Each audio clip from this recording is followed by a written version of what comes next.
Over the years, LEGO has come out with some of the craziest sets we've seen, from the biggest Millennium Falcons to even entire cities. These are LEGO's craziest sets. Starting off with the LEGO Infinity Gauntlet set 76191. This iconic piece launched in 2021 and instantly became the golden child of LEGO's hand builds. Representing Thanos' legendary gauntlet from the Marvel Cinematic Universe, it's a perfect blend of geeky fandom and sophisticated display art. Seriously, who wouldn't want a shiny gold glove with the power of the universe right on their shelf? The set is made up of 590 pieces that combine to form a striking golden gauntlet adorned with 6 infinity stones, each as vibrant as the emotions they represent. With posable fingers, you can recreate the snap, minus the pesky side effect of erasing half the universe. It's all about fun, not galactic consequences. Fans love its intricate design and how closely it mirrors the movie prop. Whether you're a die-hard Marvel fan or just someone who enjoys a good display piece with flair, this set is a shining star. Plus, it's a great way to remind people not to mess with you. Subtle, but effective. Moving on to another gauntlet,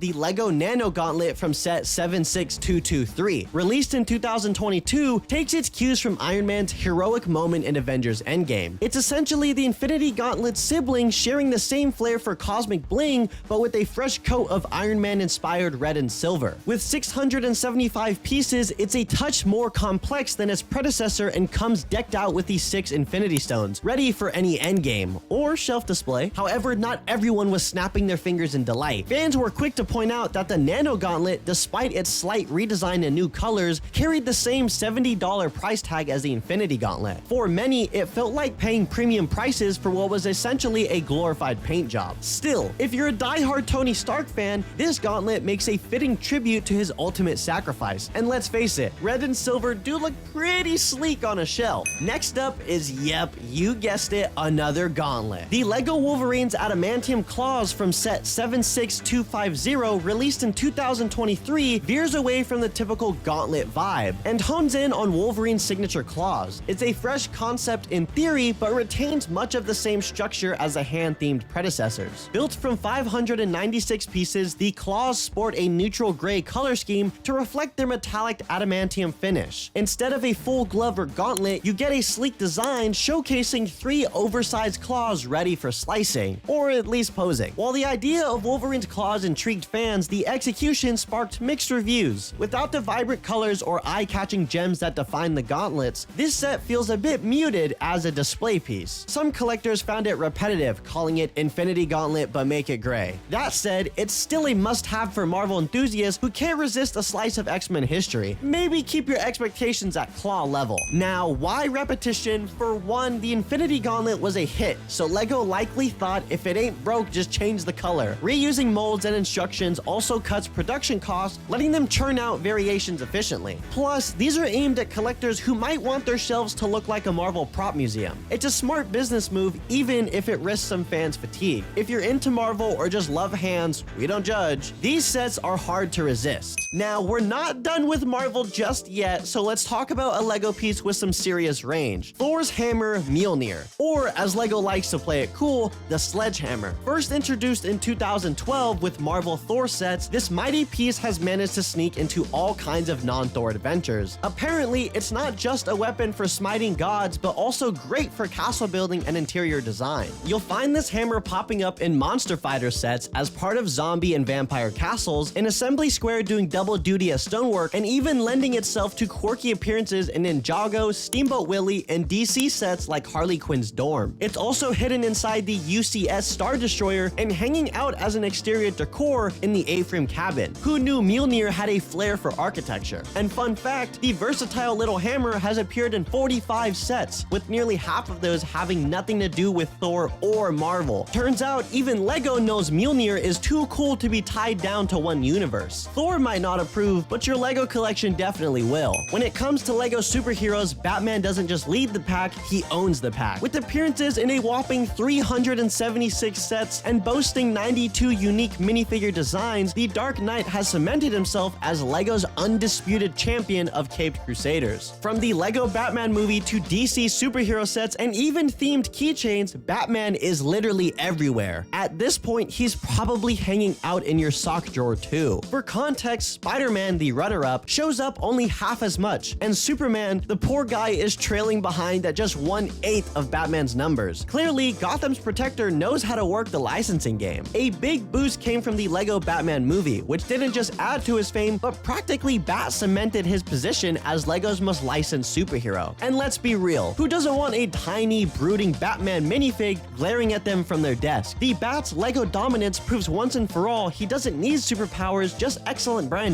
and, you know, $1 million. But moving on with the Millennium Falcon, the iconic ship has been a staple of the LEGO Star Wars lineup since 2000. The first version came with 641 pieces. LEGO wasn't satisfied with just that. They've released a staggering 29 different versions, including 2 Ultimate Collector Series or UCS models, one in 2007 with a massive 5,174 pieces, and another in 2017 that took it up a notch with 7,541 pieces. For the collectors who prefer something smaller, there are mini versions, including those in advent calendars and microfighters. Let's not forget the Quirky Special Edition Escape the Space Slug set from 2016, coming in at fewer than 10 pieces but packing in a lot of fun. This ship's legacy is undeniable, always getting updated and re-released, keeping it as one of the most coveted LEGO Star Wars sets. Then there's Darth Maul's Sith Infiltrator, which despite having limited screen time in The Phantom Menace, has had a surprisingly robust LEGO presence. Since its debut, it has appeared in 10 versions, including microfighters, advent calendar builds, and the 2024 model. Turns out, Darth Maul's popularity has ensured that his ship, although he's a supporting player in the films, gets all the love in LEGO form. Pretty funny how a little bit of screen time can lead to a whole lot of building. Now, let's talk about the LEGO Blaster. Both the standard and long versions, released back in 2007, it quickly became a staple in LEGO Star Wars sets. This blaster has appeared in a total of 261 sets, making it a reliable sidekick in the brick-built galaxy. The blaster comes in several colors, including black, flat silver, pearl dark gray, and white. While the black version is a standard choice, the white version is a bit of a rarity, having made a brief appearance in the 2019 Advent Calendar and the Imperial Transport set. If you ever find one of those white versions in your collection, consider it a special prize, like a hidden gem in a LEGO treasure hunt. Speaking of weapons, the LEGO Katana is a piece that's almost synonymous with the Ninjago theme, having appeared in a whopping 320 sets over the years in various colors and styles. If you're familiar with the more recent designs, you'll recognize the square guard with holes that's been the standard for over a decade now. But did you know that the Katana's earlier versions had octagonal guards? These first appeared in 1998 during the short-lived Ninja line, which was a bit ahead of its time in the sword department. Though most of the Katana's appearances are in Ninjago sets, making up 255 of those 320 sets, it's managed to sneak its way into some unexpected places as well. You'll spot it in Disney sets like Mulan's Training Day, in Mixel's looking very different in the Spinza set, and even in Technic sets like the Ducati set. With such a diverse range of appearances, this little sword packs a punch in LEGO's design arsenal, proving that even a simple katana can cross into different worlds. From ninja training to motorcycle racing, who knew a sword could be so versatile? Next up, let's dive into the world of LEGO frogs, a surprisingly versatile little critter in the LEGO universe. The first frog, a translucent green one, made its debut in 1994 as part of the Belleville Line's Queen's Room, which may have possibly been a frog or a disguised prince, depending on your imagination. Fast forward to 2012, and frogs hopped into a more functional role with the Kingdom's Joust set, where they went from just being cute to actually serving a purpose in builds. Today, frogs are all over the place in LEGO sets, showing up in some rather unexpected colors like pearl gold, magenta, and even translucent shades. One notable appearance was in the Lion Knight's castle from 2022, where it's cleverly tucked under a medieval toilet because, of course, who wouldn't want a frog chilling in a castle's bathroom? Some signature sets really lean into their amphibian charm. For instance, in the Bonsai Tree, 101 frogs, which are mostly pink, are used to mimic cherry blossoms. And in the Lion Dance, frogs in 3 colors adorn dragon ears and gate decorations. They even make appearances in the Ninjago City, where green frogs are animals and yellow and pearl gold frogs are hidden details waiting to be discovered. LEGO designer Nick Voss is especially known for his frog-friendly creations, particularly in the Ninjago and Creator Expert sets. He's made the frog not just a cute add-on, but a key player in creating some of the most creative and eye-catching designs. So the next time you spot a frog in your build, no, it's not just a decoration, it's part of a much bigger and possibly hoppier story. Fire trucks are practically a staple in the LEGO world, with at least 172 different sets featuring these iconic vehicles as of 2024. The journey began way back in 1946 with wooden fire trucks, followed by the Bedford fire engine in 1958. It wasn't until 1964 that LEGO introduced the first brick-built fire truck, signaling the start of a long tradition. Since then, LEGO fire trucks have evolved from simple, modest 170-piece builds in the 1960s to much more intricate, highly detailed designs we see today, especially in the city theme. LEGO's fire trucks have become so ubiquitous that they've appeared in nearly every iteration of its city and town lines, with the company continuously tweaking and improving them to keep them fresh and exciting. So whether you're battling a blaze or just driving around town, LEGO fire trucks have been there to help save the day one brick at a time. Now, is it just me, or are you guys itching for a snack too? LEGO bananas may not be edible, but they sure do pack a lot of creative punch. These yellow fruits have been featured in all kinds of sets, often used in the most unexpected ways. Think about horns, eyebrows, and even quirky creature features. But here's the twist. LEGO has taken the humble banana and given it a colorful makeover. While the standard yellow version is a classic, you can also find it in teal, red, gold, and the ultra-rare white banana, which only appeared in 2 sets, the Lion's Dance and Brickhead's Ghost. Bananas aren't just for minifigs to snack on either. In The Legend of Neon, teal bananas are used for decorative eyes, while in Kung Fu Battle, red bananas make an appearance in a Minion-themed set. But let's not forget the real star, the Banana Guy. This beloved Foom-themed minifigure has sparkled a whole line of plushies and keychains, proving that sometimes even a plastic banana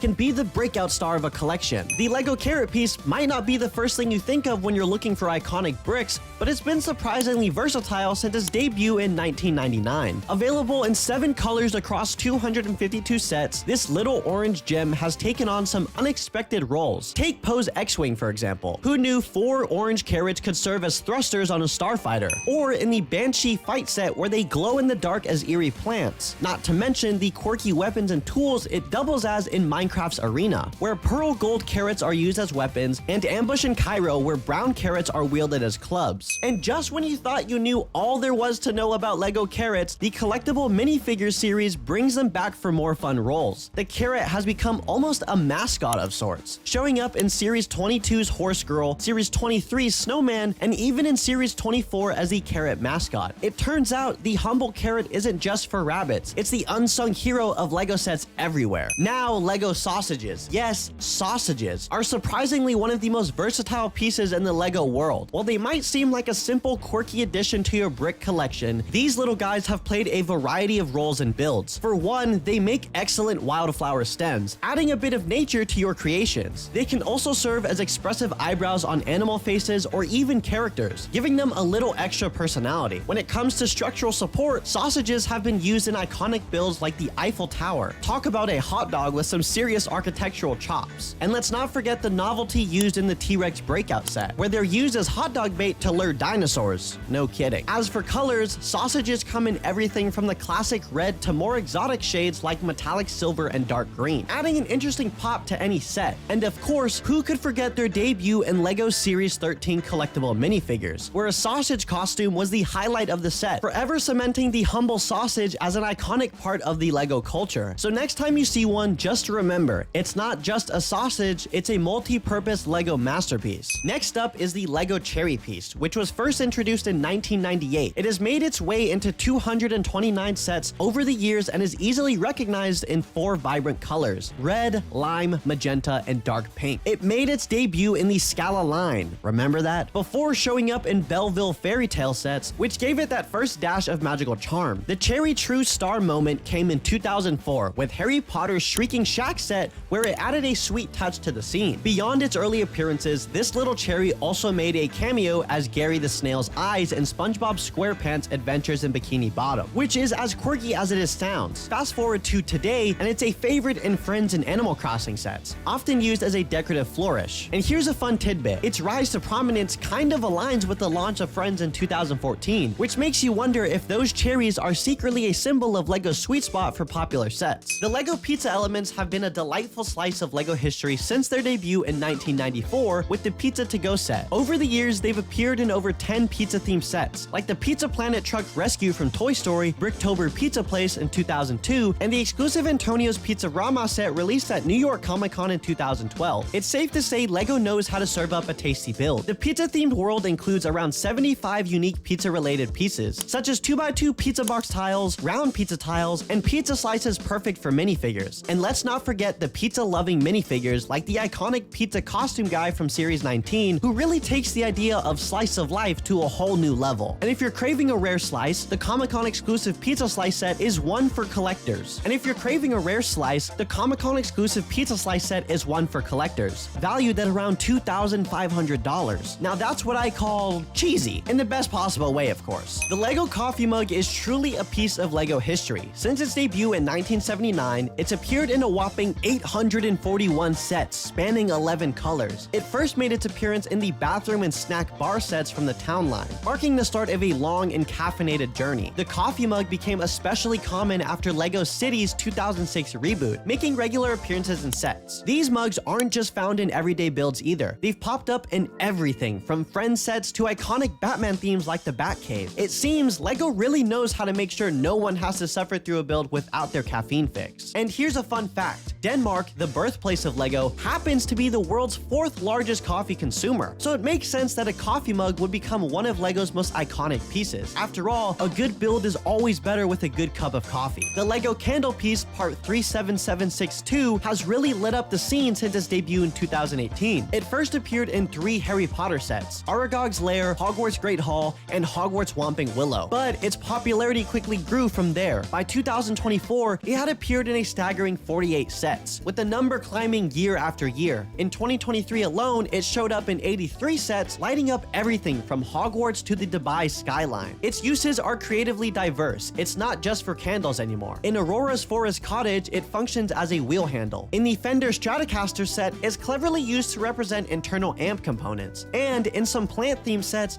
the candle is repurposed as stems and foliage. Talk about versatility. As for colors, it comes in 16 variations. White is by far the most common, lining up 109 sets. But it's the pearl gold version that shines next, showing up in 35 sets. So if you ever need a piece that adds a little extra glow to your build, whether literal or creative, this candle piece is certainly your go-to. Up next is the LEGO swirl piece, Part 24866, which is a delightful little element that adds a swirl of fun to any build. Looking like a soft serve ice cream cone, it's often found in shades like brown, chocolate, white, vanilla, or even more playful colors. But this swirl piece isn't just about making sweet, creamy ice cream cone. It's also found in some rather unexpected and humorous places. In food-related sets, such as Friends Heart Lake Food Market, set 41108. It's used to add charm and detail to dessert displays, making your builds look extra tasty. But LEGO designers have a cheeky side too. In Collectible Minifigure Series 19, the swirl piece is recolored to resemble dog poop in the Dog Sitter set, where it accompanies a poop scoop accessory. It adds a fun, slightly gross element to the scene, because who doesn't love a little LEGO realism? But wait, there's more. The swirl piece also makes its way into toilet-themed scenes, such as in LEGO City Train Station and Heart Lake City Airplane, where it appears in toilet bowls. It's LEGO's way of keeping things real with a touch of humor, even in places you'd least expect it. The versatility doesn't end there though. The designers have creatively used it as part of decorative elements, architectural features, or even in fantasy builds. This LEGO piece has appeared in over 100 sets, with its most prominent appearance in Friends and City themed, where it's used for some quirky storytelling. While some fans appreciate the humor in these unusual applications, others might find the gross factor a bit too much for younger builders. Nonetheless, the swirl piece has earned a place in LEGO fan culture as one of the most bizarre yet inventive dual-purpose elements in the brick world. Do you know any more of LEGO's weird obsessions? Let us know in the comments down below, and thank you so much for watching this video. From building over 11,000 1x1 studs for a LEGO world map to removing bricks from sets like the Ghostbusters, here are some of LEGO's instructions that just make no sense. And starting off strong, we've got the 76038 Avengers Tower set that comes in at a solid 2,992 pieces. But here's the catch, because it includes 269 window frames and panes of glass. Now, you're never putting together all 269 at once, thankfully, but trust me, doing them a few dozen at a time still feels like a test of your patience and your fingertips. It's like the set is almost secretly training you to have superhero level endurance. But once you do power through the repetitive window building marathon, the result is pretty rewarding. And that's because the tower looks sleek and futuristic with those large blue windows running up the entire height, giving it a cool modern look. Yes, sure, it might be one of the more labor intensive builds, but hey, at least you get a stunning display piece out of it. Plus, if you ever wanted to know what it's like to be Tony Stark's window installer, well, now's the chance. And that's because the LEGO Daily Bugle set packs a hefty 3,772 pieces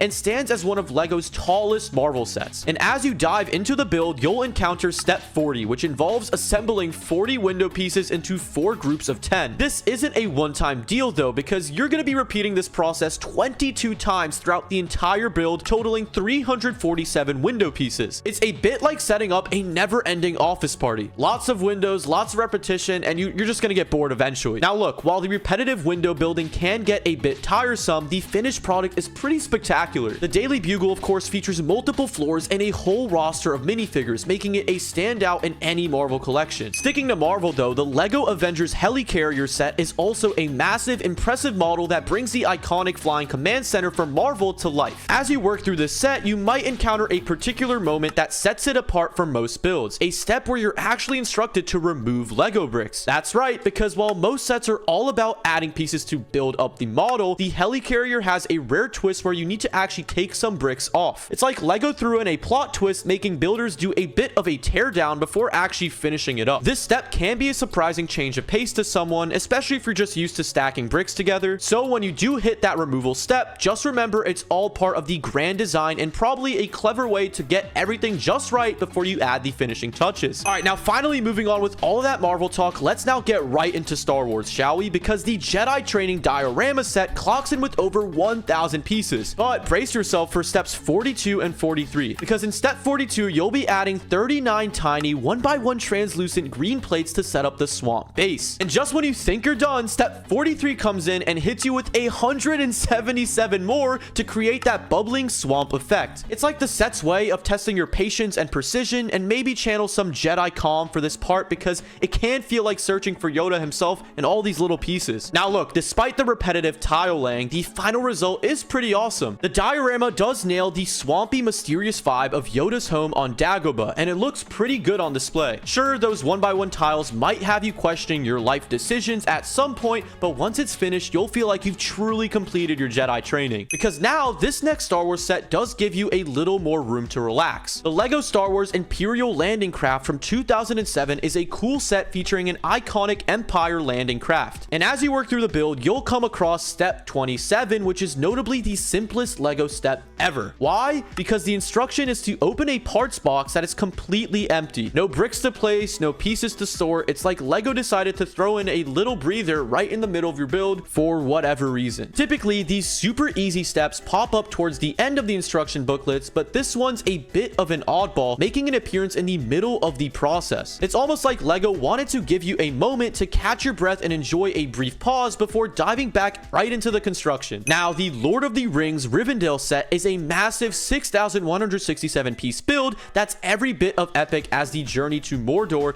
but without all of the orcs. However, starting around step 216 in the third instruction booklet, you'll encounter a roof tiling saga of your own. Across 4 steps, you're going to be placing 266 tiny 1x1 tiles, yep, once again. And if you want me to break it down, that's 53 1x1 tiles in step 216, 60 in step 217, 83 in step 218, and 70 in step 219. But wait, and just when you think it's all over, surprise, because another 44 tiles in a different section also appear. It's like the LEGO version of the Council of Elrond, only instead of debating the fate of the One Ring, you're endlessly aligning tiles. Now look, despite the roof tile marathon, the end result is stunning. Rivendell does come to life with the intricate details capturing the beauty and elegance of the elven city. Sure, the tiling will test your patience and maybe also your eyesight after a certain point, but once it's complete, you'll have a breathtaking display piece worthy of Middle-earth itself. Just remember to pace yourself though, because elves do live forever, but you might not want to spend that long on a roof. Next, the LEGO Monkey Kid City of Lantern set offers a vibrant and detailed cityscape that's sure to impress. But as you work through this colorful build, you might stumble upon a rather peculiar step, placing 12 Technic pins loosely into a small container. At first, this step might seem a bit confusing, like LEGO is trying to mess with your mind,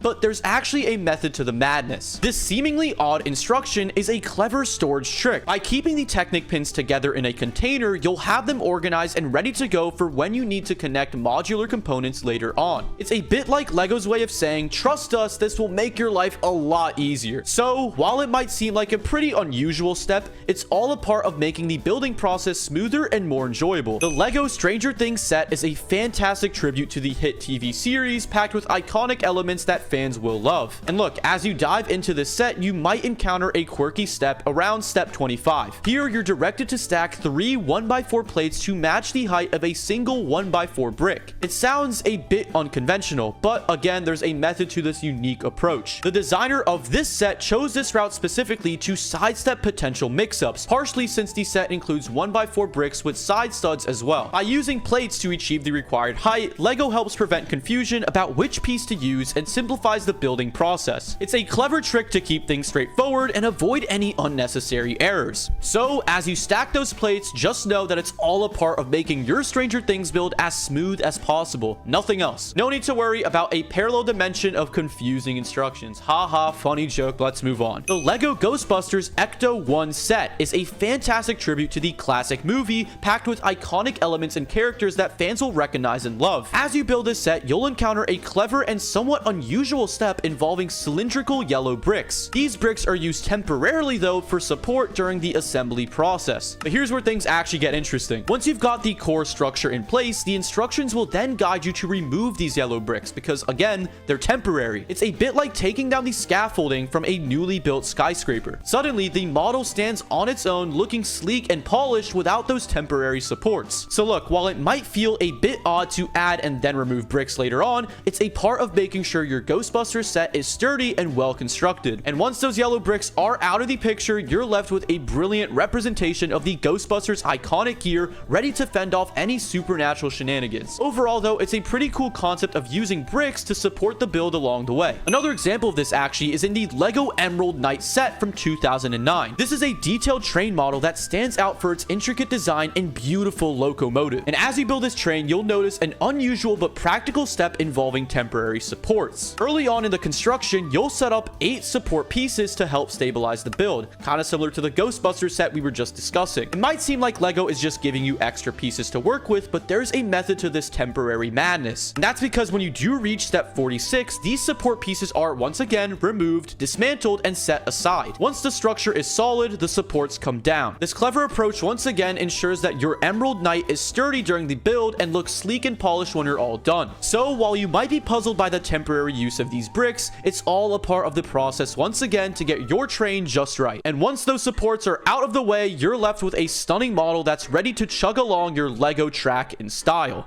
And if you're into sports cars and ever dreamt of designing one of your own, well, you might need to check out this LEGO set. The LEGO Speed Champions Mercedes set packs a solid 564 pieces, but the real test of your patience isn't the building, but it's the stickers. Step 242 in particular will have you juggling multiple stickers at once, trying to align them just right without getting air bubbles or misplacement or any of the junk that stickers come with. It's like a mini exercise in precision that can quickly turn from, oh, I'm almost there, to let me just start over. Once you survive the sticker gauntlet though, the build is then worth it. The Speed Champion series is all about detailed, sleek models, and the Mercedes set really does deliver on that. The final car looks sharp and ready for a race. Sure, you might need to spend more time getting the stickers perfect than actually snapping bricks together, but once it's all done, you'll have a stylish, detailed set that looks great on display. Just remember though, again, with like most things LEGO, patience is key, especially with those stickers. You don't want to mess them up because it's not as easy as, taking it off and putting it back. You can mess it up. Now, that's not the only sports car that I have to yap about. The LEGO Speed Champions Ferrari set, part of the Speed Champions series, offers a sleek selection of Ferrari models. If you've ever wondered about the logic behind some LEGO steps, you might find step 3 particularly intriguing. Here, a 1x1 red plate with a Ferrari logo gets covered by another brick. And at first glance, it might seem like an odd move, but it's actually a clever design choice. By using multiple printed 1x1 red plates throughout the set, LEGO simplifies simplifies the process for builders. Instead of sifting through a bunch of pieces to find the one with the logo on it, every single red plate comes pre-printed. Kind of an interesting idea. It's a small touch that makes the building experience smoother and keeps you focused on putting together your Ferrari rather than hunting for some specific piece. So again, while it might look a bit counterintuitive and it might leave you scratching your head at first like, wait, why would they do that? It's all a part of making your build as enjoyable and straightforward as possible. I wonder if any other sets actually do this. So if they do, comment down below if you know any others. And if there's LEGO sports cars, there's definitely LEGO sports bikes. The LEGO BMW motorcycle set is a 1,920 piece tribute to the iconic BMW M1000RR, but you'll hit a bit of a speed bump around step 77, because that right there is when you'll need to assemble 62 links to create the bike's chain. And while it's crucial for making the model functional, it's also one of those repetitive tasks that makes you wonder if building a full-size bike might actually be easier. Once the chain's out of the way though, the build really shines. The level of detail on this model is impressive, from the sleek design to the working chain and gears. It's like having a miniaturized version of the real thing, and it looks amazing on display as well. So while the chain might feel a little tedious, it's all a part of creating a model that's not just about looking at it, but it's also functional, which is perfect for motorcycle enthusiasts and LEGO fans alike. On the topic of speedy things though, the LEGO Loop Coaster set comes in at a hefty 3,756 pieces and promises an epic, nearly 2-foot tall functional roller coaster. But the catch lies in step 452. This step requires you to assemble 254 chain links to get that coaster up and running. And while it's essential for the ride, linking together that many tiny pieces can start to feel like you're just building a real amusement park at this point from scratch, minus the funnel cakes. Despite the chain link marathon, however, the final product is a showstopper. The working roller coaster brings a whole new level of fun to the build, and watching it in action makes all of that repetitive chain assembly feel totally worth it. If you love the idea of having your own mini amusement park though right on your desk, the Loop Coaster set is going to be your new favorite set. Just take it slow with those chain links because you don't want to burn yourself out. The LEGO Haunted House set is a spooky delight with 3,231 pieces, but brace yourself for a bit of a horror show when you hit step 440. This step has you assembling 151 chain links to get the elevator mechanism working. Just like before with the roller coaster, it's like a chain link marathon where the goal is to just avoid losing your mind to the repetitive nature of the task. Despite the chain link grind, the Haunted House itself is a real treat. It's packed with eerie details and a spooky charm to it, making it a standout piece in any collection. The functional elevator is a cool feature, but it might not feel so thrilling when you're knee deep in those tiny links. Just think of it again as a test of your patience, and by the time you're done, you'll have a haunted house that's both hauntingly detailed and eerily functional. Speaking of standout pieces though, I definitely consider the LEGO Ideas typewriter set as one of them, since it brilliantly captures the charm of a vintage typewriter. And as you delve into this build, you might notice a peculiar approach in the instructions. Instead of the usual step-by-step assembly, you'll be tasked with creating and piling up multiple Technic beams in what initially seems like a haphazard manner. At first glance, this method might feel a bit disorganized, like LEGO is challenging your patience or playing a game of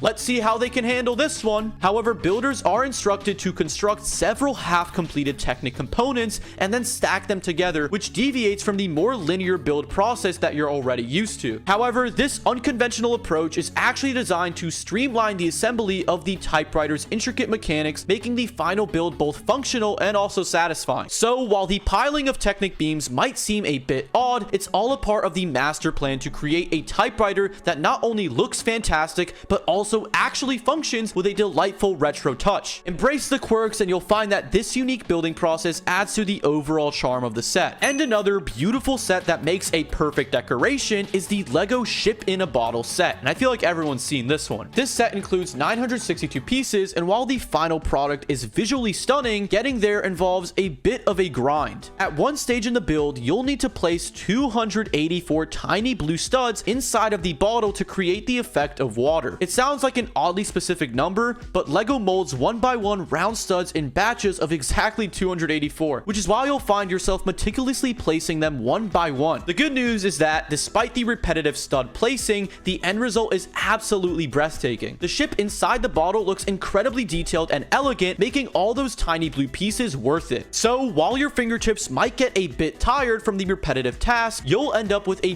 beautifully crafted piece that's sure to be a standout on anyone's shelf. And hey, it's not every day you get to build a ship in a bottle without having to worry about the seasickness. And of course, you can't sail across the sea without a map. Well, the LEGO World Map set is a monumental 11,695 piece endeavor, holding the title for the most pieces in any LEGO set. However, if you're tackling this build, be prepared for a bit of a marathon. Out of those 11,695 pieces, a staggering 11,130 are tiny 1x1 round elements, with 364 of them being white studs. And look, you'll be placing these minuscule pieces on 40 16x16 LEGO art plates, a task that can easily take between 15 to 20 hours. It's like doing a jigsaw puzzle where each piece is a microscopic dot, and the satisfaction is in seeing a world map slowly come together. Despite the repetitive nature and potential for sore fingers, the end result is a stunning and impressive display piece. The world map not only looks fantastic on display, but also offers a unique way to showcase your LEGO skills and patience. Just remember, as you place each tiny stud, that you're not just building a map. You're creating a piece of art that'll make you feel like a true LEGO cartographer. And if you're ever feeling overwhelmed, just think of it as your personal journey around the globe, one stud at a time. Haha, you see what I did there? Now with that world map in hand, let's take a trip to India and marvel over at the Grand Taj Mahal. The Taj Mahal set is a whopping 5,923 piece masterpiece, but be prepared for a bit of a grind when you hit page 42 of the instructions. Here, you'll actually place 6 tiny 1x1 tiles onto a 2x3 plate to form a checkerboard pattern 33 times. That's 198 tiles in total, which, fun fact, makes up 11% of the set's 2,022 pieces dedicated to just this one part. The good news though, well, LEGO was kind enough to separate the colors into individual bags, so at least you won't be, sorting through a mountain of tiny tiles like a treasure hunt. I would just not build a set at that point. Despite the repetitive nature of the checkerboard tiling, the payoff is huge. The Taj Mahal's architecture is as complex and detailed as the real thing, making it a truly iconic build. Sure, you'll spend a fair chunk of time laying down those tiny pieces, but when you step back and see the finished product, it's totally worth it. Plus, you can say that you survived one of LEGO's most intricate challenges ever. No passport needed for this trip to India. Moving on to our next stop though, that'll be Paris, France. Now, we all know what this iconic tower is, right? Well, yep, it's the LEGO Eiffel Tower set, and it's a colossal 10,001 piece marvel, reaching nearly 4 feet tall when completed. However, don't expect a quick build, because the first 18 bags are dedicated to constructing just the base, which is already a bit repetitive. But the real test for patience starts with bags 19 through 32, where you'll be building the 4 main supports of the tower. Each support follows the same steps repeatedly, and to add a touch of extra challenge, many of the parts are mirror images, meaning you're essentially building the same structure twice, but in opposite orientations, so it can get a bit confusing too. While the repetitive nature can make the build feel slow and occasionally monotonous, the end result is worth it. The towering piece stands impressively tall and captures the grandeur of the real Eiffel Tower. So, if you're ready for a marathon build and don't mind a bit of deja vu with each step, this set will reward your patience with a stunning replica of one of the world's most iconic landmarks. Just be prepared for a test of endurance, no trip to Paris required. Now, with all that boat sailing comes a pirate ship, which makes the last entry on this list. The LEGO Ideas Pirates of Barracuda Bay set is a real gem for fans of pirate adventures, offering the flexibility to build either a dramatic shipwreck or a fully intact pirate ship. What makes this set particularly intriguing though is the way it handles the transition between these two different configurations. When you decide to switch from the shipwreck to the complete ship, the instructions involve a series of steps dedicated to removing various pieces from the wrecked model. It's like LEGO is almost giving you a reverse treasure hunt, where instead of adding pieces, you're carefully taking away some to reveal the ship in all its glory. This process might feel a bit counterintuitive, but it's a clever way to allow for a complete reconstruction, turning the shipwreck right back into its prime. So, while it may seem odd to start by dismantling parts of your build, it's all a part of the fun and flexibility that does come with this set. Whether you're into the dramatic look of the wreck or the sleek design of the intact ship, you get to enjoy both sides of the pirate adventure with one fantastic set. But on that note, if you have a favorite set with some stupid instructions, drop it down below in the comments and hit this button right here! From LEGO creating a super glider that can't even glide to recycling faces for minifigures, here's even more negative IQ sets that will have you questioning your own IQ. For example, the First Order AT-ST set is quite the peculiar one. Based on The Last Jedi, it faithfully replicates the incomplete Walker from the movie. The problem? It's incomplete, literally. The set skips the top section of the AT-ST, making it feel more like a partially assembled kit than a finished display piece. While this is true to the film, it's a missed opportunity for LEGO to add a removable top section for variety. At $40, it feels like the set's design suffered from a case of shrinkflation, giving you less for more. I'd say this is such a low IQ idea because it turns a cool concept into an awkward execution. By skipping the top section entirely, LEGO limits its play and display value, making the set feel incomplete and overpriced. It's as if someone said, let's sell half a product and call it creative. Moving on to Ahsoka Tano's duel on Peridia, where repetitive builds and an eye-watering 20 stickers dominate the experience. Stickers are quite a topic among LEGO fans, and this set is practically a manifesto for the less is more movement. At $55, the price feels steep for a build that lacks innovation. The exclusive minifigures are a redeeming feature, but even they can't distract from the uninspired design.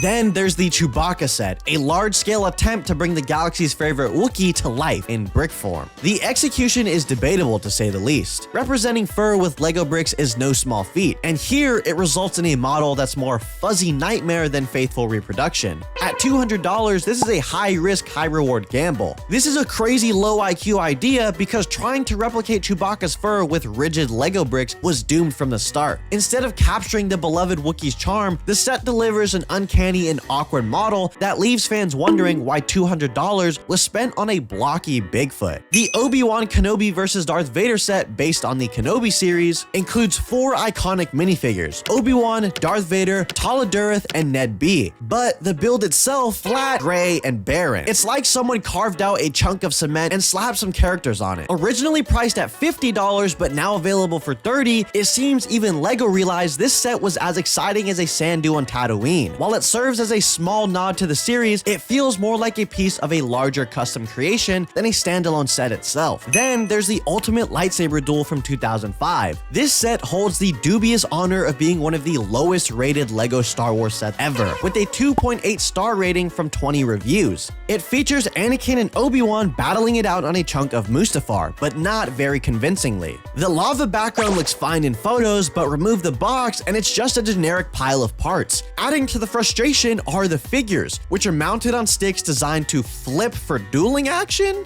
The problem? They flip and keep flipping, leaving you with a frustrating wobbly mess. It's no wonder this set left fans feeling the frustration of the dark side.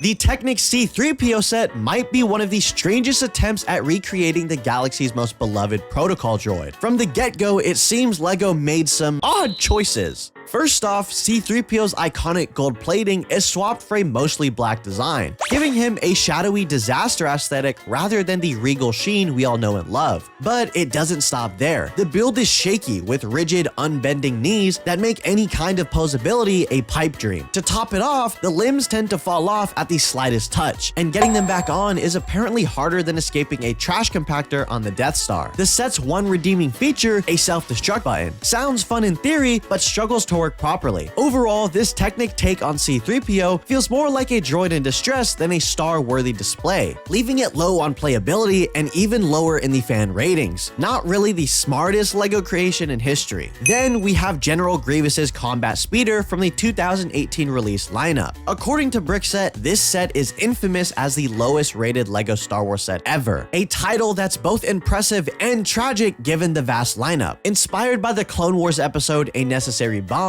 this scene sees Grievous chasing Ahsoka on Florum. While the show oozes tension and high stakes, the LEGO set brings confusion. For starters, Mace Windu, who wasn't even part of the scene, is included. Meanwhile, the speeder itself looks wildly inaccurate, being far larger and featuring mismatched colors compared to its on-screen counterpart. If that wasn't enough, fans felt the set reeked of a cash grab, with just 157 pieces priced at $30. The price per piece ratio made it feel overpriced and underwhelming. Despite featuring 2 beloved characters, this set didn't stand a chance against fan scrutiny. The Desert Skiff and Sarlacc Pit set from Star Wars is a prime example of LEGO's recent trend of downgrading popular sets. For $80, you get a pretty basic skiff and a bland sand mound. While earlier versions of the set included more interesting features like Jabba's sail barge, this one feels like it's missing the extra flair that fans would expect. It's kind of like getting the main dish at a restaurant and then realizing you've been served the kids menu. Not exactly the treat you were hoping hoping for. Now, the LEGO Avengers Helicarrier. Seems like an exciting idea, right? A miniature version of the iconic aircraft carrier from the Marvel Universe. However, it comes with a hefty $80 price tag for just 509 pieces. For that price, you're essentially paying for the Marvel adult tax, which is essentially the cost of pretending you're still a kid, but with a bigger wallet. The build itself is solid and the design is nice, but the added cost combined with an overload of stickers, seriously, who needs that many stickers, makes it a questionable purchase, especially when compared to better sets like the 2023 Quinjet, which offers more bang for your buck. Essentially, it's like buying a high-end product, but realizing the extra premium doesn't match the product's quality. Then there's the Batman 8-in-1 brick heads. Now, this sounds like a cool idea at first, 8 Batman options, but wait, you can only build one Batman at a time. So what's the deal with the other parts? Oh, that's right, those extra pieces are just for show unless you go and buy multiple sets. The cherry on top, the alternate builds aren't included in the instructions, but are basically hidden away in LEGO's app, which makes the whole thing feel unnecessarily complicated. This ultimately gives you a lot of unused pieces and a bit of confusion.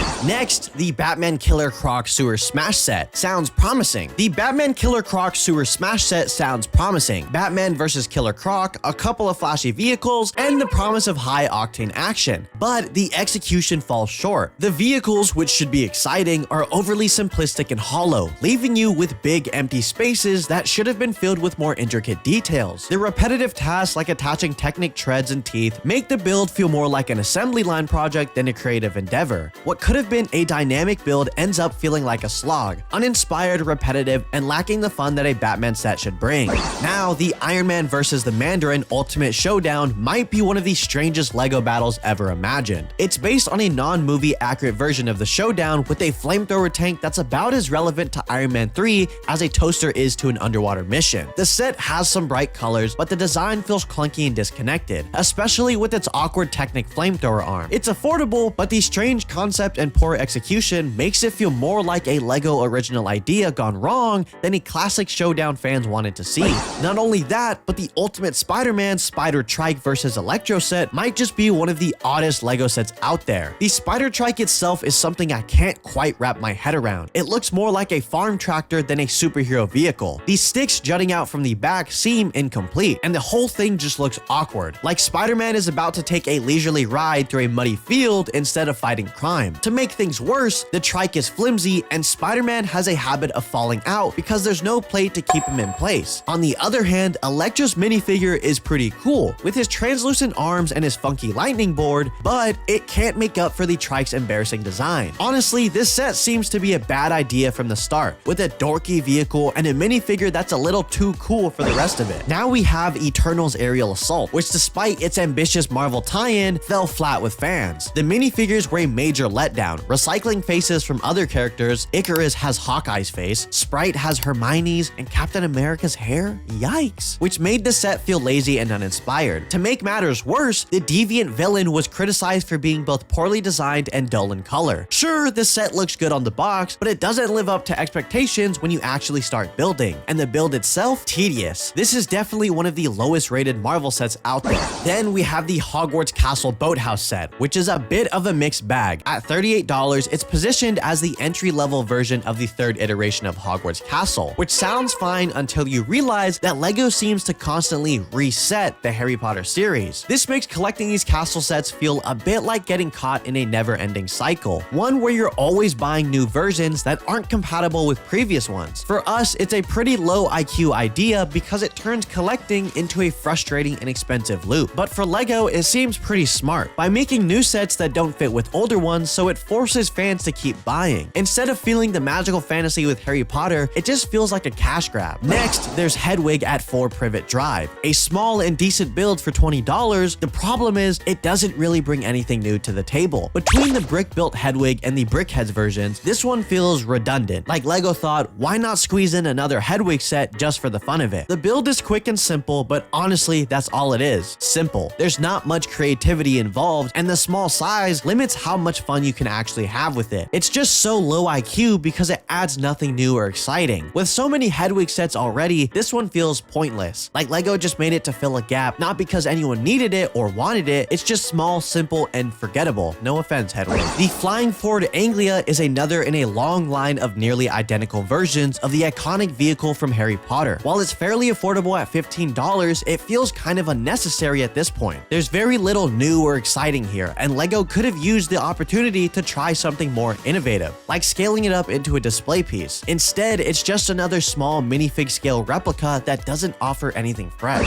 Now, Aragog in the Dark Forest gets an interesting mention as one of the lowest rated Harry Potter sets, and it's not because of bad design. Well, not entirely. It's more because of Aragog himself. The giant jet black spider has unnerved more than a few people, mainly due to those creepy eyes and pincers. Making a set based on a giant spider might be bold, but for anyone scared of spiders, it's more nightmare fuel than a fun build. Not very magical. The Burj Khalifa set from 2011 Architecture Series offers a build that represents one of the most iconic architectural feats in the world. It's a decent homage to the tallest building on Earth, but the experience of building it less than thrilling. The entire model relies heavily on 1x1 round bricks, and let's just say it quickly becomes a repetitive exercise in stacking identical pieces. It's almost like LEGO missed a golden opportunity to showcase more advanced building techniques to truly capture the grandiosity of the Burj Khalifa. Instead, it feels like an oversimplistic and tedious task, which leaves you wondering why they didn't make it a bit more challenging or creative. Then there's Modern Art, which is a LEGO set based on modern art. Ironically enough, the idea of modern art is all about breaking conventions and pushing boundaries, so packaging it into a pre-designed LEGO set feels a little counterproductive. For $50, the price itself is nice, and it does end up looking aesthetically pleasing, but it feels like LEGO's take on creativity is a bit packaged. You're following instructions to something that's supposed to represent creativity, which almost feels like it's missing the point of modern art in the first place. LEGO's message board set takes a different approach, however, and not necessarily in a good way. For $100, you're essentially paying for beige tiles that you can rearrange to spell out letters, and that's it. The build is tedious, the frame feels flimsy, and the price tag is downright outrageous for something so uninspiring. You're better off raiding your spare bricks to make your own version of a message board, and honestly, it might even be more satisfying.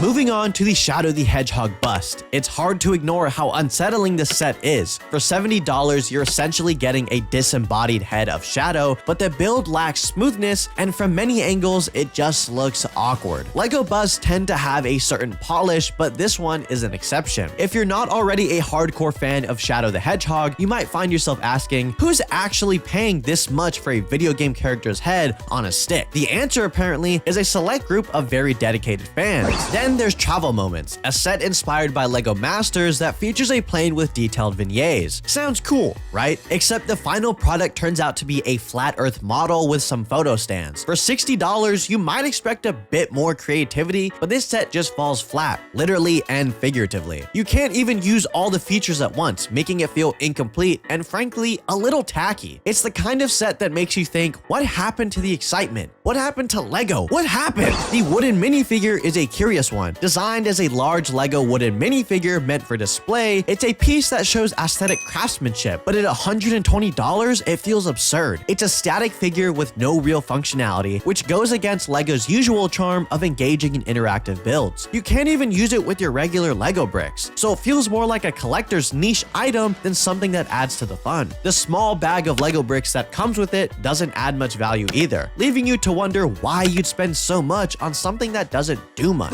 The BTS Dynamite set from the LEGO Ideas targets BTS fans with a simple diorama from the Dynamite music video. While it's nice to see LEGO attracting new audiences, the minimalist design leaves much to be desired. For a whopping $100, this set feels overpriced, offering a beginner-level build with dumbed-down techniques that make it seem like an afterthought. Sure, it comes with BTS minifigures, but they don't quite make up for the lack of creativity or building depth. If you're expecting a satisfying LEGO experience, this isn't the set to look for.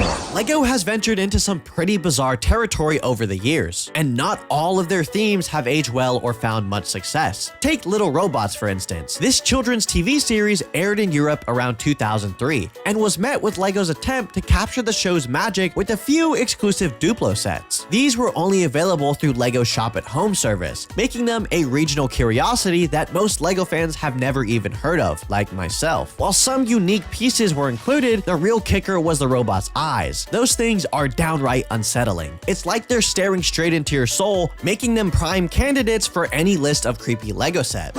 The LEGO Humongosaur set from 2010 has earned its reputation as one of the most disappointing LEGO sets in history. With only 14 pieces, it's hard to imagine how something so simple could go so wrong. The set's most glaring flaw is how confusing it is to even figure out what it's supposed to be. Humongosaur's limbs are disproportionately lanky, and many reviewers point out how the hollow back legs make him look even more wonky. Poses are nearly impossible, and any attempt at displaying him just ends up being a frustrating exercise in futility. Fans described him as hideous and unsatisfying, and the best thing anyone could say about him is that it was unique due to its brown pieces. That's not the kind of praise you want your set to get. The Snap Jet Car from 1998 is another contender for worst set ever. This set is part of LEGO's Snap series, but with just 26 pieces, it barely qualifies as a jet car. Honestly, it's more of a weird blob on wheels. The alternate builds are even worse, basically an incoherent mess of pieces. For $3, you're better off getting a snack, like literally anything, because this set doesn't even give you the satisfaction of a decent build. It's about as car-like as a stack of ice cream sticks, and for the same price, you could go buy something that at least doesn't look like a rejected school art project. The Jack Stoner Super Glider is wildly regarded as one of the most pointless LEGO sets ever made. It's called a Super Glider, but the glider is a flimsy piece of paper attached to 5 LEGO pieces. The minifigure itself is glued together, so you can't even move him. All in all, this makes the set an insult to everything LEGO stands for: creativity, playability, and fun. The glider itself doesn't even glide. You'd think the Super Glider would do something, but no, it just plummets to the ground like Jack Stone's hopes and dreams.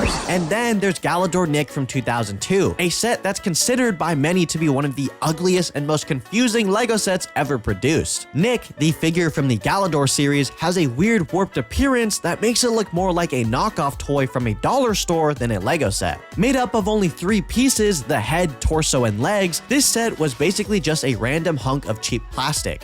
It's so unlike anything LEGO has made before that it felt like an insult to the brand. Fans were absolutely appalled by its strange design and cheap quality, and the fact that it was tied to a short-lived TV series didn't help its reputation. Now last, but certainly not least, here's Scala, LEGO's attempt to appeal to young girls in the 90s. Created in an effort to compete with Barbie, this line was short-lived. The set featured a figure named Baby Thomas, whose stare is the kind of thing that haunts you in your nightmares. While Scala fizzled out quickly, it did introduce some unique pieces that are still compatible with modern-day LEGO sets, making it a curiosity for collectors. But let's be honest, no one's rushing to grab that Baby Thomas figure off the shelf. I mean, just look at it. So which set lowered your IQ the most? Let me know in the comments down below, and if you enjoyed today's video, then please do consider subscribing. From LEGO sneaking weapons and food pieces into their sets to using minifigure heads as makeshift pieces, here are 269 IQ LEGO sets that you need to check out. Starting things off with this tiny yet brilliant feature that's appeared in several sets, the fishbowl. This piece has made notable appearances in the Sesame Street, Cinderella Castle, and Seinfeld sets. And at first glance, you might not realize it, but this fishbowl is actually just a clear minifigure head with a special print on it. This means with just one headpiece, you can transform almost any minifigure into a walking, talking fish. I mean, how cool is that? Moving on, let's talk about Poe Dameron's X-Wing Fighter. With only 72 pieces, this polybag set might seem pretty basic, but if you look closely at the back of the ship, you'll notice something special. The engines are the same bright orange as the body, and instead of creating a new piece for this smaller set, the designer, Henrik Anderson, used the existing LEGO carrot piece. I mean, it's the perfect size, shape, and color, making for a unique carrot-powered X-Wing. And on the topic of carrots, LEGO has a knack for using food pieces in unexpected ways. For instance, the LEGO coin piggy bank from 2015. This functional piggy bank features 148 parts with an adorable face with very expressive hot dog eyebrows. Take a closer look at those eyebrows because you'll notice they're ironically hot dogs on a pig set. Kind of funny. And speaking of hot dogs, they have appeared in other sets too. Take the Wildflower Bouquet set, a vibrant collection with 939 pieces. Deep within this set, you'll find green hot dogs used as flower stems. While the thought of a bright green sausage might be unappetizing and make you think of Shrek, it works perfectly here. This set also includes unique parts like bright blue and green crowns, flame yellow and violet petals, and pink and purple admirals hats. The botanical sets showcase just how versatile LEGO pieces can be, and just look at all the different pieces they can use. Sometimes though, LEGO's creativity lies in repurposing pieces in new ways. In the Pizza Van and Heart Lake Shopping Mall sets, minifigures enjoy crispy fries. But since LEGO has never made an official fries piece, they used a simple yellow crystal instead. It looks the part, though it might not be the best choice for your teeth.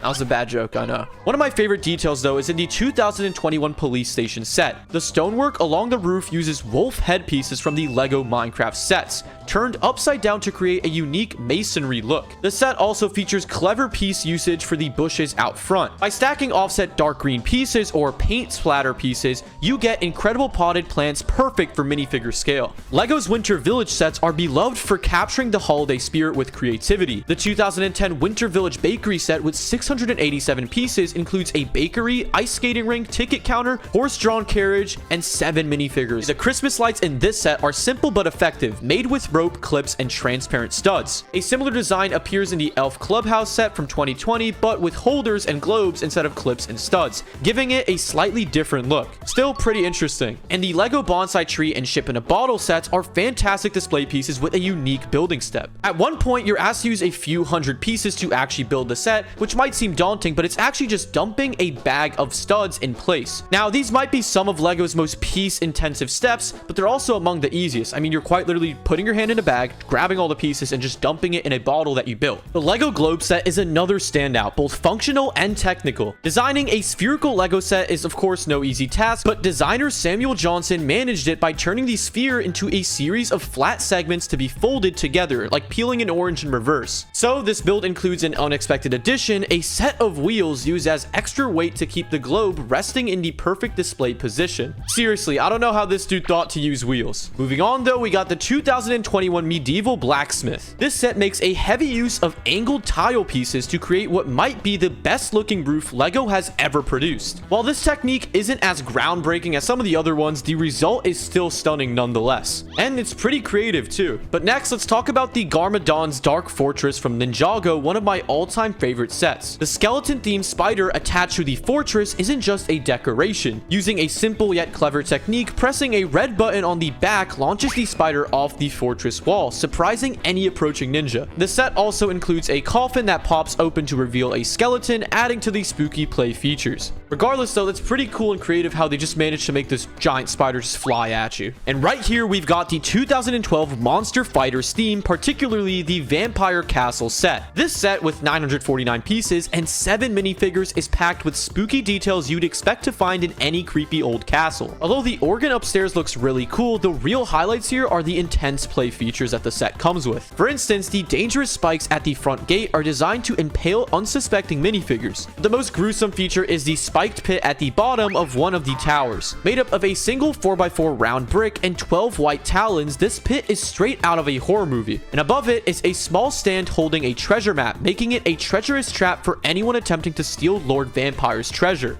All you gotta do is just pull a black cone piece and the minifigure plummets into the spikes. Yikes. But it is pretty creative. Also, by the way, if you haven't subscribed yet, what are you doing? Subscribe right now. Ninjago sets are known for their playability, and the Epic Dragon Battle set from 2012 is no exception. This set comes with 2 impressive beasts, but the standout feature is the Great Devourer Serpent. Open its mouth and you'll see it's the perfect size for a minifigure. Kind of interesting, right? Well, this serpent can actually swallow an unsuspecting ninja whole. It's kind of crazy how they made a dragon, minifigure size for his mouth. You get what I'm saying. A similar play feature though can be found in the 2016 Carbon Freezing Chamber set. This build is a great recreation of the iconic scene from Star Wars. Place Han Solo on the stand, turn the dial, and watch as he disappears only to reappear frozen in carbonite and ready for transport by everybody's favorite bounty hunter, Boba Fett. It's kind of similar how this feature was used multiple times, similar ways. But let's now talk about Professor Snape, the best character from Harry Potter. This iconic character has appeared in no fewer than 15 LEGO sets over the years and has undergone some significant changes. In the early 2000s, Snape had a glow-in-the-dark head and a unique trait for minifigures at the time. This version of Snape appeared in 4 earlier Harry Potter sets, including Snape's Classroom and the first version of Hogwarts Castle. While it is a bit strange, the glow-in-the-dark head matched his pale on-screen appearance quite well. But by 2007, LEGO decided to do away with this feature, possibly due to confusion or cut costs or whatever it may be. And nowadays, Snape blends in with the rest of the minifigures. But which version of Snape do you like the most, and which one do you think was the most creative? I mean, one of the strangest villains ever to appear in a LEGO set is Batman's lesser-known nemesis, the Condiment King. I'm gonna say that again, the Condiment King. The Egghead mech food fight set from the LEGO Batman movie line features the Condiment King armed with stud shooters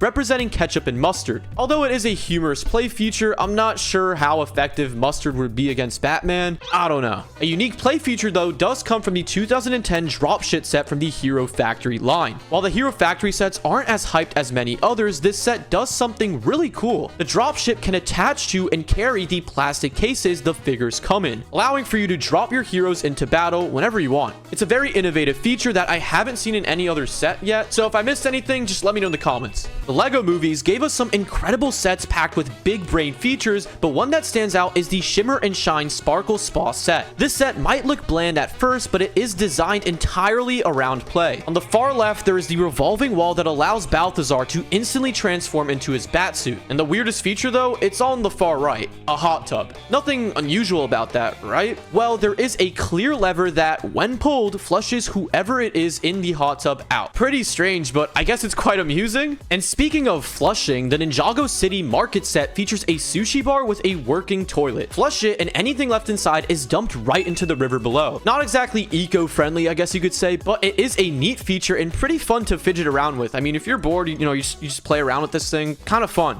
Next up, however, we have the Spider-Man Web Warriors Ultimate Bridge Battle Set. Wow, that's a long name. On one end of the bridge, there is a small green trash can sitting on top of a catapult. And with a flick, you can just launch the trash can into the middle of the battle, making a mess if it's full. So make sure to fill up the trash can. But one of the most unique and creative play features comes from the 2014 Creator Rainforest Animal set. The main build is a parrot, a frog, and a fly, but the parrot can eat small pellets. Lift up its tail and the pellets come falling out the bottom. It's anatomically correct, though a bit gross. I mean, you have a pooping parrot, but you get it. The Jurassic Park Triceratops research set from 2023 features a massive brick-built pile of dinosaur droppings. Why? Bro, what is the obsession with One of the minifigures comes with a shovel to dig through the droppings and find the cause of the Triceratops' illness, poisonous berries. It's a bit gross, again, but fun in detail, I guess. But all right. The grossest play feature, though, comes from the Paranormal Intercept bus from the Hidden Side series. This set includes a porta potty that transforms into a monster. And guess what? It shoots brown 2x2 tiles. Well, representing, we're not talking about anymore. Let's just move on. Let's just talk about the A-frame cabin set. At first glance, this charming build seems straightforward, but it's packed with some fascinating secrets. It's full of incredible details like a spider hiding in the attic, 21-karat stems in the trees to represent bare branches, and a minimal yet genius outdoor shower. But the real surprise lies in the stones on the front of the cabin. Believe it or not, those stones are actually made from 18 Thor hammer pieces. Yeah, they're made from 18 different Thor hammers. It seems like LEGO has a knack for incorporating powerful weapons into their sets in subtle ways, I guess. Speaking of hidden weapons though, LEGO has been sneaking plastic blasters into various sets for years, not just in Marvel and Star Wars sets. Take the Indiana Jones River Chase set from 2008, for example. While the machine gun up front is obvious, the gas can on the back of the trunk has a handle made from a revolver piece. Mixing a gun with gasoline might not be the best idea, but then again, I'm not Indiana Jones. And no, it's not just Indiana Jones sets with these hidden little surprises. The Penguin Arctic roller set from the LEGO Batman movie has some sneaky design choices as well. If you take a closer look at the exhaust pipes under the front fender, you'll see that each one is a gun. Plus, the fish missiles on either side of the car are a fun touch that adds to the set's charm as well. So you know what? Hats off to that. Moving on to the massive Daily Bugle set, one of the largest LEGO Marvel sets on the market. It's packed with a bunch of Easter eggs for fans. And I mean a bunch. The set has been well documented and discussed, of course, but there is one small detail that often can get overlooked: the taxi. In a 2-foot tall set with 25 minifigures, the small yellow cab might not be the highlight for most people. However, the exhaust port on this car is actually a gun piece. Again, a gun piece. And yet another hidden gem in this build is the bird's nest resting comfortably on an air conditioner near the top. The nest is made from a part that first appeared on the Kraven the Hunter minifigure in the Spider-Man Web Warriors Ultimate Bridge battle set, as I mentioned earlier. This fur collar piece has since been used as a bird's nest in 3 other sets: the Daily Bugle, the Bookshop, and the Harry Potter Newt's Case of Magical Creatures. So basically, what I'm trying to say is Kraven the Hunter's, neck piece is just really a bird's nest now. Now, the LEGO City sets might be smaller and simpler, but they still have some incredible design choices. Take the Mobile Police Dog training set, for example. The policeman in the training suit has arms that might look familiar. They're the exact same arms, actually, as the Cactus Girl from the collectible minifigure series 18, just in a different color to represent the bite suit for the dog trainer. That's honestly really creative from LEGO. I mean, that's really smart. That's like 1,000 IQ. The LEGO Ninjago Green Energy Dragon set also features some unique parts. Underneath the saddle, there are 2 large black pieces that don't look like typical LEGO bricks. Well, that's because they're actually LEGO Big Fig arms, the same kind used in the Gorilla Grodd Goes Banana set as the titular character's arms. Speaking of cars, though, the Ferrari F8 Tribito set has a clever use of stud shooters as tailpipes. And these bad boys can actually shoot studs too, making the sports car even more impressive for a LEGO set. But let's move on to another vehicle with a neat trick, and that's the LEGO Ducati set. The windshield is a unique transparent light plastic piece that doesn't hold its own shape, so the set uses 2 round katanas to keep it in place. Kind of interesting with that one. But next up is the Paranormal Intercept bus from the Hidden Side theme. This bus has paint rollers holding up the side mirrors and a golden unicorn horn for a hood ornament. Paint rollers also appear in the app control transformation vehicle set as it controls the cockpit. And look, these sets just show you how versatile LEGO pieces can really be. Santa's Visit from 2021 is another great addition to the Winter Village line. These sets always come with great details and genius part usage. Nearly all of the greenery around the windows on this house is made up from green claw pieces found on minifigures like Wolverine and various Ninjago characters. The set also includes a trumpet under the tree, which, while not exactly to scale, it's a neat little construction. So, do you remember the red and green hot dogs that I discussed earlier? Well, the Jazz Club set uses yellow sausages as part of the sign, while the Bookshop set features black sausages around the base of the trees. I don't get what the obsession is. I guess they're just trying to save costs. The Crocodile Locomotive set also uses these pieces on the front and back of the train. But another clever part usage in the Crocodile Locomotive set is also the red whip pieces used as cables. These red whips, though, are quite rare, appearing in only 4 sets, including the Razor Crest and the Ninjago City Garden set. But it's pretty interesting how they have 2 little cool techniques going on with this one. Now, the Lady Liberty Brickhead set uses a lipstick piece to attach the golden flame to her iconic torch, showing that even a statue can look glamorous. The Ray the Castaway set features an SOS sign made up with snake heads, adding a wild touch to the deserted island scene. And the Grand Emporium set from 2010 uses minifigure capes and a bendy Technic tube to create curtains for a changing room. I mean, that's a unique and practical solution. So yeah, I don't know what's going on with snakes, but the curtain changing room thing, that's kind of smart. I like that one. Now, this one is something I remember growing up with. LEGO Mixels, especially the Glorp Corp, use a slimy and translucent pieces in creative ways. Characters like Torts, Glomp, and Ribble featured pieces representing slime, drool, and snot, respectively. While it might be a bit gross, sure, it's also genius in its execution, and it looks really good. Like, it's pretty creative. Up next, the Office set includes a globe in Michael's office that looks like a detailed minifigure head. Now, despite having an actual globe piece out there, LEGO opted for this smaller, more fitting scale. The LEGO designer's ingenuity never ceases to amaze me, or I guess anyone else, with their clever part usage found in every corner of their sets. Again, I'm not sure why they didn't just use the globe piece and they had to use a minifigure head with the print on it, but I mean, I guess there's a reason behind it, right? Let's move on though with the Speed Champions McLaren Elva set from 2021. This 263 piece set boasts a sleek design, but the most interesting detail is actually hidden at the back. In step 26 of the instructions, you'll find that the tail lights are created using translucent red aux heads, or axe?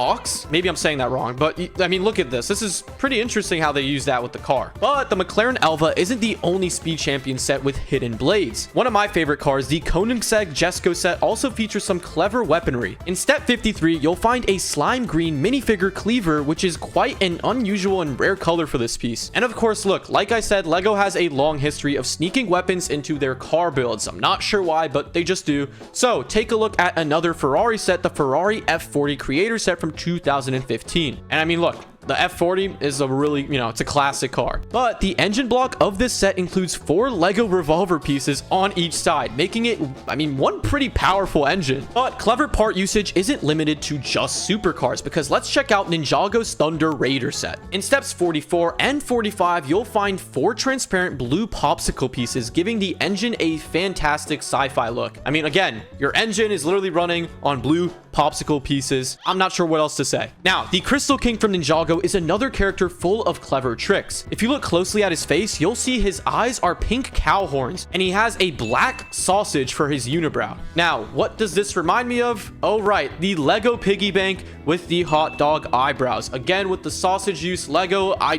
don't know why you keep doing it. And if you're enjoying these clever LEGO details, again, don't forget to subscribe and turn on notifications too, and even share the video with a friend if you think they'll enjoy it. But now, let's talk about the popular LEGO Friends theme, because they've been quietly doing some amazing things with their sets. For example, the Botanical Garden set is a prime example, featuring sand green claws as bushes, a broom and horn as a flower petal, and of course a red hedgehog shoulders as a spiky plant. A red hedgehog is a plant.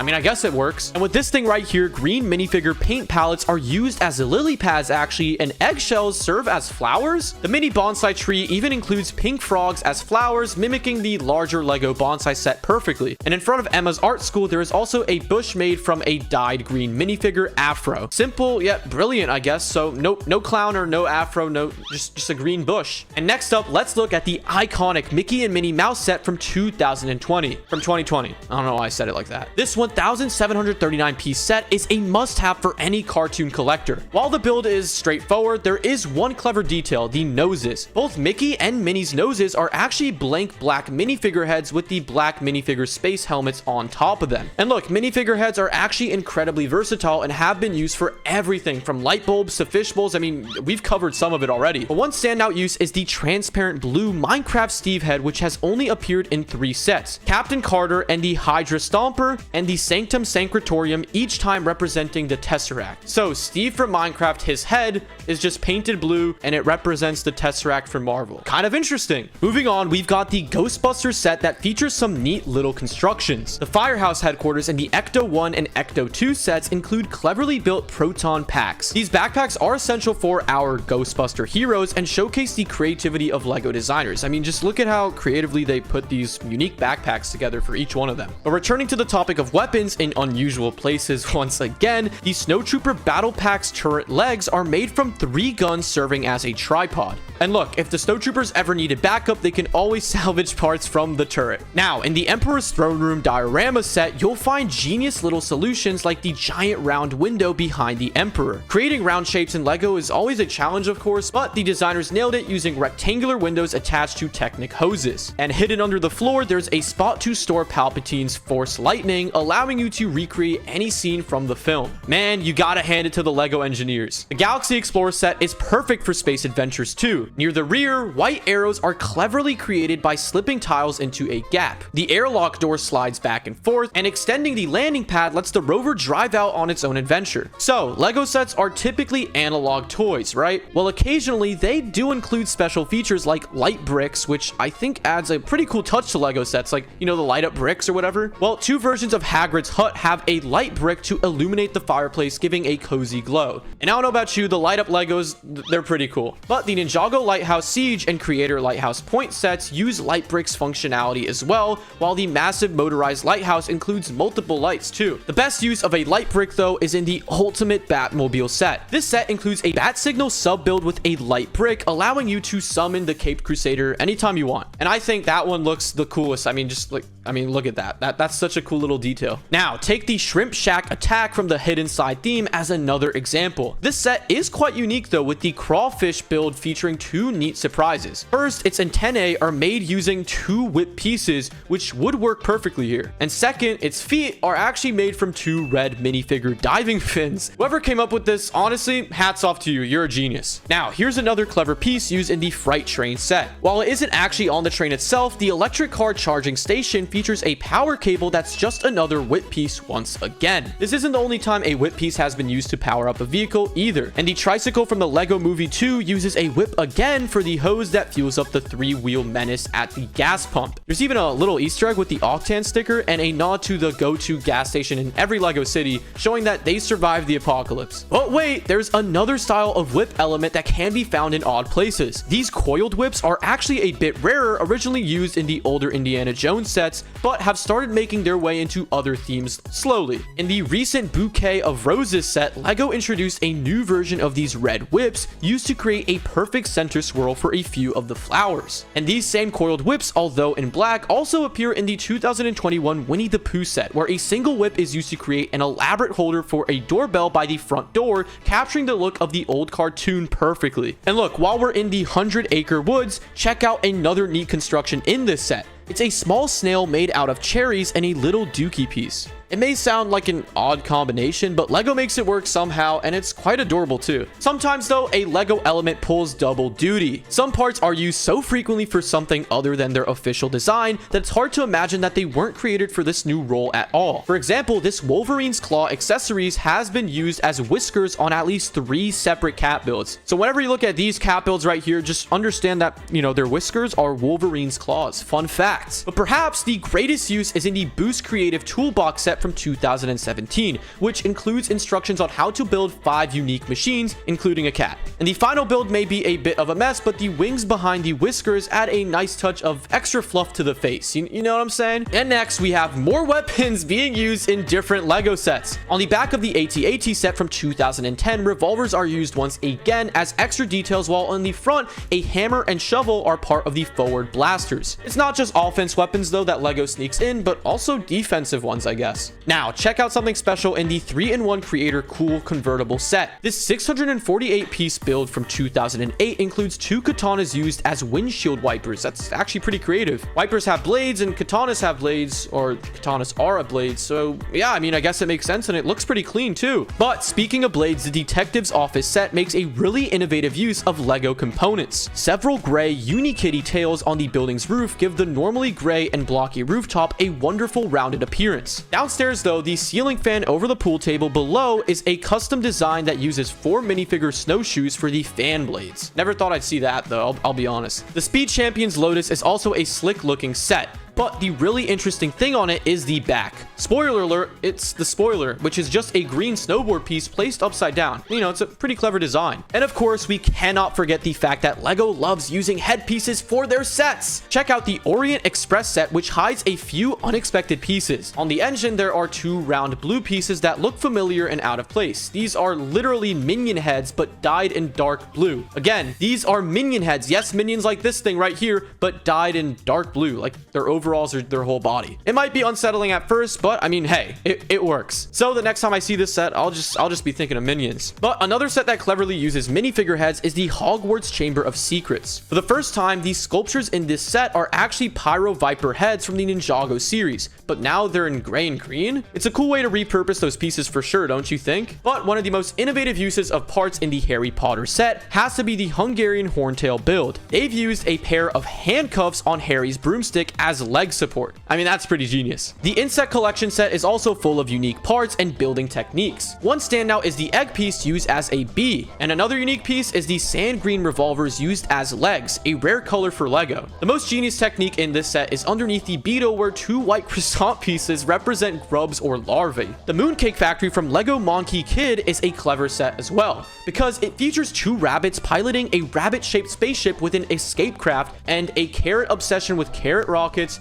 carrot satellite dishes, and carrot powered blasters. However, the 2023 NASA Mars rover set might just be the last place you'd ever expect to find fruits or veggies, yet it includes a single white carrot as a part of the sensor array. And this piece has only been seen in 3 other sets, including the Lion Knight's castle. And last but not least, bananas. LEGO loves bananas, and traditionally the yellow fruit appears in hundreds of sets in dozens of colors, often as something other than a banana, of course. For example, light gray bananas are used for detailing on the front of a Corvette. Can't look at a Corvette the same now. Anyways, which one was your favorite 269 IQ set and why? Let me know in the comments below, and also subscribe! From a spider trike having 4 wheels to a helicopter that LEGO tried turning into a Beyblade, here's some negative 500 IQ LEGO sets that will leave you scratching your head. Starting things off with the LEGO Starry Night set. This set is a real gem because it does recreate Vincent van Gogh's famous painting with incredible detail. But once you finish building it, you might be left wondering why you've got a ton of leftover 1x4 plates in all sorts of different colors. Although it's not uncommon to end up with a few extra pieces, the sheer number of these plates is unusual. And most extra pieces are just tiny and a safety net in case something goes missing. LEGO also usually counts parts by weight, so lighter pieces get extras to prevent issues. But however, in this case, LEGO went above and beyond. The mystery deepens because LEGO actually included these extra parts as a step in the instructions and even featured them in the official set images. Well, if you look at the set, there are many shades of blue plates. Aqua, bright blue, dark azure, earth blue, light royal blue, medium azure, and medium blue. I don't even know what azure means. Anyways, that's a lot of blues, but to prevent confusion over which shade to use, LEGO included extras for each and every color. This way, if you accidentally grab the wrong shade earlier in the build, well, you'll have plenty of spares to correct your mistake. And with the Tales of the Space Age set, you'll notice more of LEGO's quirky design choices, because in bag number 2, you'll get a bunch of white wand pieces that are used as comet trails. You should have at least 1 wand left over since these wands come in pairs, but the odd part comes in bag number 3, because here there's a step with a picture of bag number 2 and a single white wand piece despite the wand not being in bag 3 at all. The idea overall is that you use one of the leftovers from bag number 2 to finish off the build. And look, it's a clever way to use extra pieces, but it's definitely not something you see every day and does for sure lower your IQ a bit. And then there's the upscale minifigure set. In step 33, you're instructed to place a 4x4 round brick on top of a turntable piece, which seems pretty straightforward. But here's where it gets weird because you're also told to insert a Technic axle piece into the hole of the brick. The axle doesn't actually click into place though and remains loose, which makes the next step even stranger. And that's step 34, which involves putting a 2x2 tile over the hole to keep the axle in place. And even when covered, the axle still rattles around. However, this axle isn't entirely pointless because it does reinforce the build, making it more durable, much like how rebar strengthens concrete. Speaking of clever though, the LEGO Succulent set has a fun trick as well, because at the end of book 3, you're told to place 2 loose Technic axles underneath the plant and then cover them up. It seems a bit random, but it's actually a smart move. Technic axles are tiny and easy to lose, so they're included as replacements. The set provides plenty of them to ensure you don't run out. But now let's talk about something less practical but still interesting, and that's the LEGO Treehouse set. In step 33, you're instructed to place a single crystal in a hole that's gonna be covered up shortly. And to make things even stranger, there is a picture of a minifigure in the instruction booklet winking and holding the same crystal. It's like he's showing off his hidden treasure, and it's a quirky little touch. Now, some LEGO sets include hidden printed pieces, but sometimes it's just baffling. For instance, in Bowser's airship from the Super Mario line, you place 2 printed POW blocks side by side, and a few steps later, one of them is completely covered up by another brick. Why hide a printed piece? It's possible that the Super Mario sets are meant to be highly customizable, so extra printed pieces are included to let builders create their own levels. That's just speculation though, that's not confirmed. And something very similar to that is found in the 1970 Ferrari set, which has printed 1x1 plates with the Ferrari logo that are also covered up in later steps. Basically, the idea here is to prevent builders from using the wrong pieces too early in the build. By placing the printed plates where they won't be seen, LEGO avoids potential mistakes down the line. And in one set, there are steps with no pieces at all. Step 27 of the Imperial Landing craft set shows an empty blue box. I'm not even joking, check this out. It is an empty blue box, implying no bricks are needed at all. It's the final step of the sub build, so it's a bit pointless, but a similar issue also arises in the Hulkbuster Battle of Wakanda set, where steps 4 and 5 are identical, making step 5 pretty unnecessary. Basically, they duplicated a step. They have it twice for whatever reason. And then there are the instruction booklets that are just poorly designed. For example, the Lego Bonsai Tree set, and who doesn't love that one, has instructions that are hard to read, like even the official PDF of the instruction booklet. The Sesame Street set and the San Francisco Architecture set also suffer from the dark backgrounds that make the instructions a bit difficult to follow. Even though pretty much all of my devices are in dark mode, this is also almost unbearable. I mean, I literally can't even see what some of this says. And back in the day, Lego instructions were even worse. I mean, just take a look at the 1989 El Dorado Fortress, for example. One page has 4 steps with no clear instructions,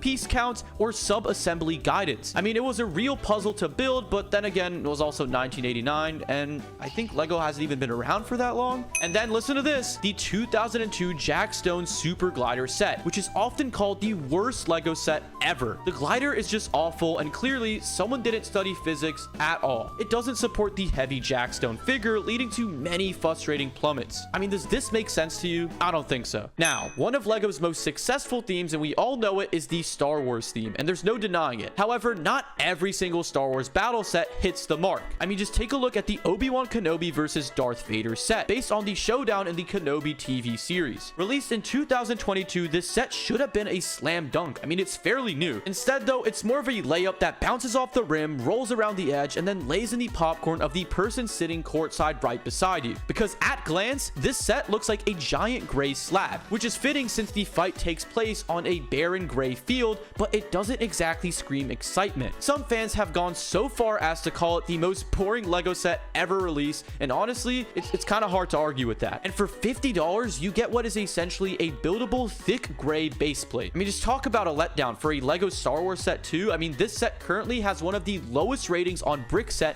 barely scraping it with 3 stars. And look, if this set were a Star Wars character, it'd probably be that one background extra who accidentally walks into the camera shot. On the flip side though, we have the Spider Trike vs. Electro set. With only 70 pieces, that's not that many, there's not much to work with, but even then, this set still feels lazy and lacks brain cells. I mean, just fully. There are no real play features and the design is boring. And on top of that, the name itself is a bit inaccurate. Trikes are supposed to have 3 wheels, right? I mean, think of a tricycle, it's 1 wheel in the front, 2 wheels in the back, but this one clearly has 4. I don't know if someone forgot to count or what's going on. It's just like calling a car a unicycle and hoping no one notices. It makes no sense. Now, Lego's architecture line has been recreating real-world locations in brick form for over 15 years. Some of these sets are stunning, like the San Francisco skyline, but not all architecture sets are winners. The very first architecture set, the Sears Tower from 2008, is a good example of a set that leaves you wanting more. With only 69 pieces and a $20 price tag, it's almost 30 cents per piece, which is about 3 times the normal average for a Lego set. And what do you get for that price? Well, a bunch of basic black bricks that anyone could probably find in their spare parts bin. Sure, I mean, look, it is a cool souvenir if you do visit the tower, but as a standalone set, it's pretty underwhelming. Similarly, the Burj Khalifa set from 2011, which is based on the tallest building in the world, doesn't quite live up to the expectations. Standing 10 inches tall, the set is mostly made up of just 1x1 round bricks, 112 of them to be exact. It's like Lego just ran out of ideas halfway through and decided to stack a bunch of cylinders together and just said, yep, this is what we're gonna do. And unlike the real tower, this set is more boring than breathtaking, and its 3-star rating clearly reflects that. For the Marvel fans out there, let's now take a look at the mighty Captain America shield. Conceptually, Lego has had success with their helmet busts and Thor's hammer, but this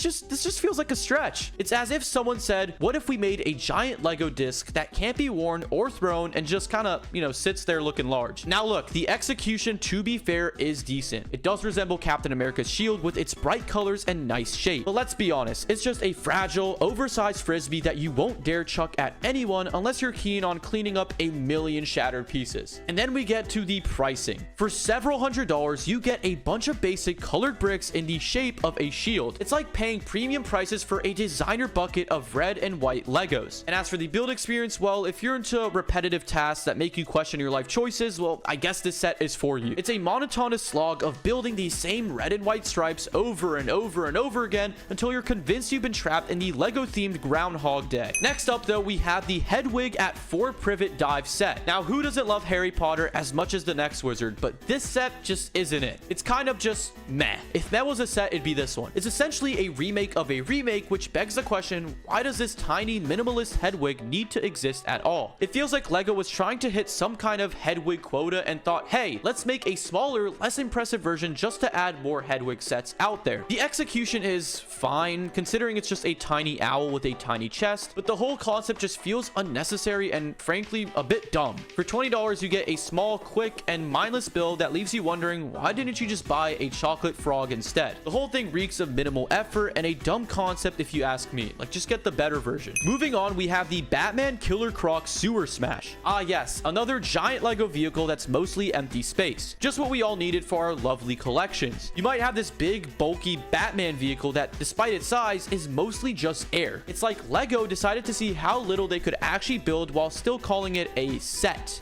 Lots of tank pieces, lots of teeth, and lots of treads. But the whole thing feels like a waste of potential. The build experience is a tedious affair of linking together small Technic pieces and adding teeth, oh, and more teeth. And for what? A big, dumb, mostly hollow vehicle that might just be a waste of space? I don't know. It's kind of dumb if you ask me. Now, taking a look at the First Order AT-ST, it looks kind of underwhelming. Giving fans an incomplete vehicle build and pretending it's a complete set? Well, brilliant idea, right? Yeah, not so much. Because in the movie, BB-8 drives this thing and the top peels off. But Lego, why not just give us the full AT-ST with a removable top? Instead, we get this half-baked, incomplete version that just feels like a cruel joke. The execution is accurate to the film, sure, but that doesn't make it any less dumb. And then there's the pricing. Charging $40 for an incomplete AT-ST set is ridiculous, especially when the full versions have been sold for even less. This is shrinkflation at its finest, so I guess the economy's not looking so great. The build experience is as incomplete as the set itself, making this dumb concept an even dumber reality. And the more we lower our IQs, the dumbness reaches new heights with the LEGO Star Wars Chewbacca. Take everything we said about Captain America's shield earlier and amplify the issues tenfold, and basically right there you've got Chewbacca. It's a LEGO Star Wars figure, but it's not a droid, it's a furry Wookiee. Now, why on earth would you try to replicate fur with bricks? That's just asking for trouble. This Chewbacca looks like something out of a LEGO horror movie. It's so bad you almost feel sorry for the designers who had to make it. And then there's the price, $200 for this monstrosity. Who in their right mind would pay that kind of money for something that looks like this? The build itself is probably complex, but at what cost? You're left with a hideous Lego Chewbacca and a gaping hole in your wallet. Look, I'll give credit where credit is due. For replicating fur in Lego form, they didn't do too bad of a job. I guess they did the best job they could for what they can do, but just look at this thing's face, man. It says it all. Now, Lego's Unikitty line brings us to Dr. Fox's Magnifying Machine, a set that promises to be a nifty little microscope toy at first glance. It's a creative idea, no doubt about that. But once you start digging into it, you'll realize soon enough that it's not all it's cracked up to be. For starters, it's on the pricier side and isn't exactly easy to track down these days. And let's be honest, what kind of Lego set doesn't include a minifigure? Can you name me one? Instead, they just throw in a pair of flimsy paper glasses that seem more suited for a costume party than a building session. The set also includes 4 plastic tiles that you're supposed to examine under the microscope, but don't get too excited because they're just tiny prints of basic images. Sure, the idea of a Lego microscope is intriguing and kind of a good one, but when the most thrilling part of the experience is wearing goofy paper glasses, you might just start to question your financial choices. And also, where's the minifigure? There's no minifigure! Now look, while there might be a handful of die-hard fans who were eagerly awaiting the Powerpuff Girls themed Lego minifigures, it's still confusing as to why the Lego Powerpuff Girls Bubbles Playground Showdown made it into the Lego lineup. For starters, it doesn't include any of the show's iconic villains, which feels like a missed opportunity since Powerpuff Girls titles are often known for their villain, Mojo Jojo, the monkey,